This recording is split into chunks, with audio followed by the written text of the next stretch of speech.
अब मैं ऐसे रहूँगा। हाँ हाँ, ठीक बिल्कुल है। बिल्कुल। चारू जी, जैसे आपने बताया कि आप जब आपने ग्रेजुएशन करी और उसके बाद फिर आप ऐसे ऐसे लोगों से मिले, हाँ हाँ।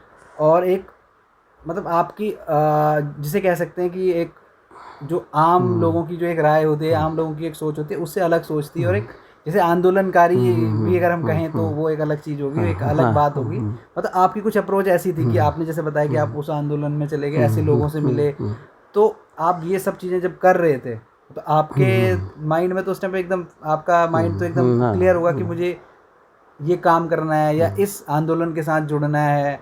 और ऑब्वियसली आप जो भी किसी भी आंदोलन में जुड़ते हो आप सरकार के अगेंस्ट होते हो, ये चीज़ है कि नहीं। तो जैसे आपके पिताजी गवर्नमेंट जॉब में थे, आपके दादा भी आप बताते हैं कि ये सरकारी नौकरी सरकारी में नौकरी थे, में था। तो मतलब उस टाइम पे फादर का या फैमिली का क्या अप्रोच था आपको लेके, या मतलब इस चीज़ के लिए कभी रोका या इस चीज़ को सपोर्ट करा या कभी समझाया या कोई उन्होंने ऐसी बात कही हो कभी? पहली बात तो है कि मुझे अपने परिवार का बहुत सपोर्ट मिला सारी चीज़ों पर और इन कामों को करने के लिए। मेरे पिताजी, दादाजी, मेरी ईजा का भी, जबकि हमारे गांव की महिलाएं वो ढंग से नहीं थे, लेकिन मेरी ईजा भी बहुत सपोर्ट करती थी। तो होता क्या था कि वहाँ पर कई टूरिस्ट आते थे ना अंग्रेज़, मैं उनको अपने घर ले आता था। अच्छा। और एक बार में एक स्विट्ज़रलैंड के एक कोई उनका माइकल करके एक थे, वो साइकिल यात्रा में निकले थे, पूरे विश्व भ्रमण पर निकले थे यहाँ। तो वो मुझे गगास में मिल गए हमारे यहाँ, तो मैं था, तो मेरी बातचीत थी उनसे, तो उन्होंने कहा मैं आपके घर चल सकता हूँ। मैंने कहा हाँ। तो मेरे घर में एक हफ्ता रहे माइकल, और माइकल ने उस समय एक कंप्यूटर खरीदा था। तो पहला कंप्यूटर जब उन्होंने वहाँ खरीदा स्विट्ज़रलैंड में, तो मुझे उस कंप्यूटर से टाइप करके चिट्ठी भेजी। तो पिताजी को लगता था कि ये ना ये लड़का सही उस पर इसकी दिशा सही है। तो उसी समय मैंने क्या किया कि मेरा सबसे बड़ा काम जो था वो वहाँ के युवाओं को और महिलाओं को इकट्ठा करके सामाजिक चेतना का काम किया था मैंने। और हमारी पूरी बेल्ट के अंदर पहला जो टूर्नामेंट है, हमने, हमारे साथी हैं, हमारे बड़े भाई हैं हरीश डॉर्बी जी, जो लोक कलाकार भी थे, हमने 1984 में एक विवेकानंद युवा सप्ताह करके 15 दिन का एक बड़ा कार्यक्रम चलाया। और तो 1984 की बात बता रहा हूँ आपको, 84 में है। तो उसका वो जो टूर्नामेंट है उसमें क्रिकेट, वॉलीबॉल, वाद विवाद प्रतियोगिता, निबंध प्रतियोगिता, चित्रकला, ये सब हम करते थे। आपने सारे इवेंट में, सारे इवेंट वहाँ पर किए हमने। हाँ, लोग इन्वॉल्व हों। तो उसी समय हमने क्या किया, हमने वहाँ पर गगास में बच्चों के लिए लाइब्रेरी खोली। मेरे अंदर विचार ये था कि जो किताबें मेरे घर में हैं वो बच्चों को पढ़नी चाहिए। तो हमको एक हमारे नारायण सिंह जी थे गाँव के, उन्होंने अपना मकान दे दिया हमको, तो हमने वहाँ पर एक लाइब्रेरी खोली। और वो लाइब्रेरी में पिताजी ने जो है मैगजीनों के लिए और अखबार के लिए पैसा भी दिया। और उस समय बहुत अच्छे हमारे यहाँ IAS आए थे रानीखेत में, अवनीश कुमार अवस्थी। मालिनी अवस्थी को आप सब लोग जानते हैं, जो आज पूरे देश की, मालिनी अवस्थी देश की जानी मानी हमारी भोजपुरी लोक गीतों की गायिका हैं। तो उनको पद्मश्री पुरस्कार भी मिला है। तो उनके पति जो हैं इस समय एडिशनल चीफ सेक्रेटरी हैं उत्तर प्रदेश में। तो उस समय उनकी पहली पोस्टिंग रानीखेत में हुई थी। तो रानीखेत में जो हमारा कंटोनमेंट बोर्ड है, तो वहाँ पर जो भी SDM आता है वो IAS ही होता है। तो कुछ ही टाइम वो लोग रहते हैं, और बहुत चेतना संपन्न IAS थे, बहुत तेज तर्रार आदमी थे। तो मुझे लगा कि मुझे इनसे मिलना चाहिए। तो मैं उनसे मिलने गया। मैंने उनसे बताया कि हमारे गाँव में मैं युवाओं के लिए ऐसे ऐसे काम करना चाहता हूँ और एक लाइब्रेरी खोल रहा हूँ, तो आप उसका उद्घाटन करने के लिए आए।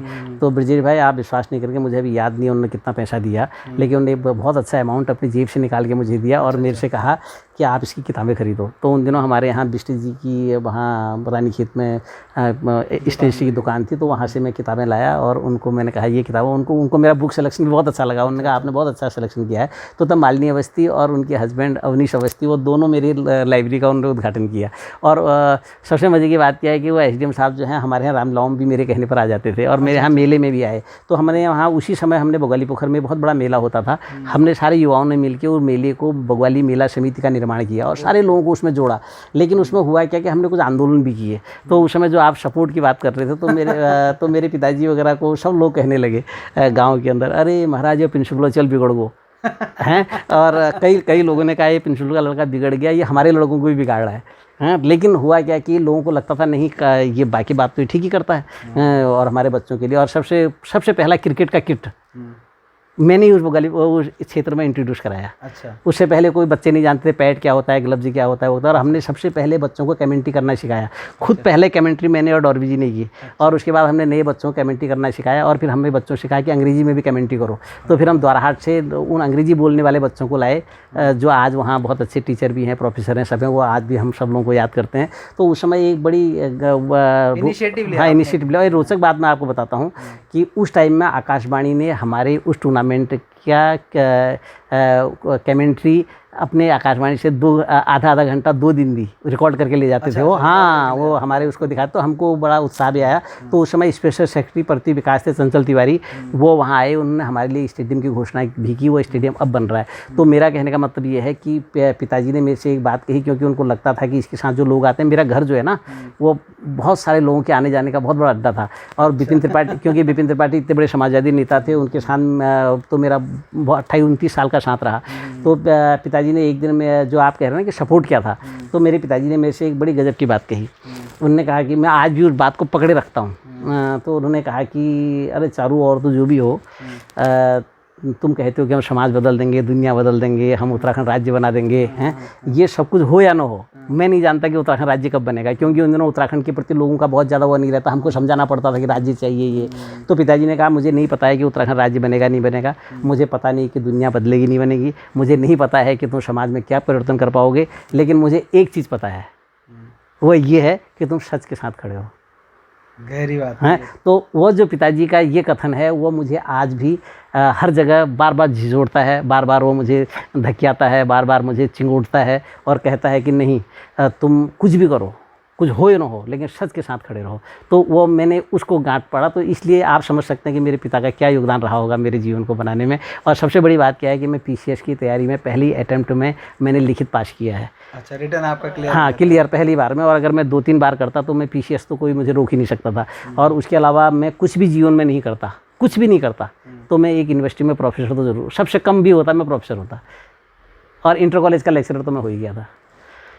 तो हाँ, इस प्रकार से कोई मेरे जीवन में ऐसा कुछ नहीं था, लेकिन मैंने अपना रास्ता खुद तय किया। मतलब आपको ऐसा नहीं था कि कोई आर्थिक परेशानियां थी, या मतलब कोई ऐसा था दिक्कतें थी कि भाई नहीं आपको जॉब ही करनी है, या मतलब नहीं आर्थिक सपोर्ट था? मुझे आर्थिक सपोर्ट था नहीं, मुझे ब्रजेबा मुझे आर्थिक सपोर्ट था। लेकिन आप ताजुब करेंगे कि जब मैं बहुत छोटी उम्र में था तो पहाड़ में, जब भोगाली पोखर में कच्ची सड़क थी, तब मैं मोटरसाइकिल में चलता था, हैं। लेकिन आप विश्वास नहीं करेंगे कि मैंने उस मोटरसाइकिल को भी त्याग दिया था, और मैं पूरा गाँव में पैदल घूमता था। और हमने अपनी जो मेरे घर में जो मेरे मतलब मेरे आर्थिक कोई प्रॉब्लम नहीं थी, इसलिए नहीं थी क्योंकि मेरे पिताजी सर्विस में थे और प्रिंसिपल थे, एक रिपोर्टेड पोस्ट पर थे। और फिर दूसरी बात ये थी कि पहाड़ों में उतने खर्च भी नहीं थे, तो हम संपन्न लोगों में थे, मतलब संपन्न लोगों में थे।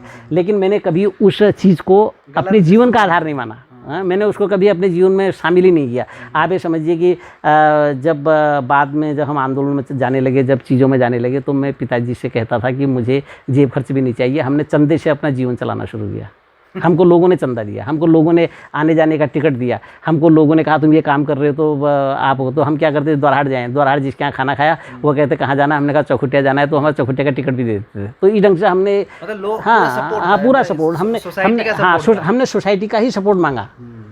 हमने सोसाइटी का ही सपोर्ट मांगा। हमने कहा सोसाइटी करे, और आज तो वो समय नहीं रहा अब, लेकिन ऐसा था उस समय।